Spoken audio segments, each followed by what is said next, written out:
If you want to turn on dark mode in the X, Twitter mobile app, the process is very quick and easy, and you can complete it in just a couple of minutes.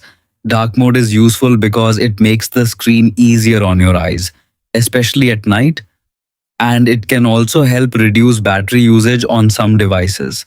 To start, open the X application on your mobile phone and make sure you are logged in.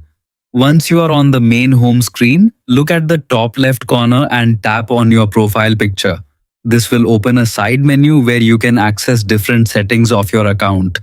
From there, scroll down until you find the option called Settings and Privacy. Tap on it to continue.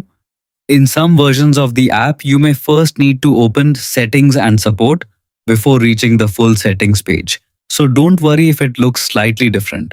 Next, find and select the section named Accessibility, Display and Languages. Inside that menu, tap on Display or sometimes Display and Sound depending on your app update. Now you will see the dark mode option. Tap on it to turn it on.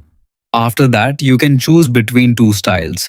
Dim, which gives a dark grey blue look, or Lights Out, which is a deeper black theme that looks very clean and is great for OLED screens.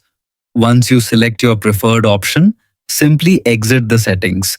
Your app will immediately switch to dark mode, giving you a smoother and more comfortable browsing experience.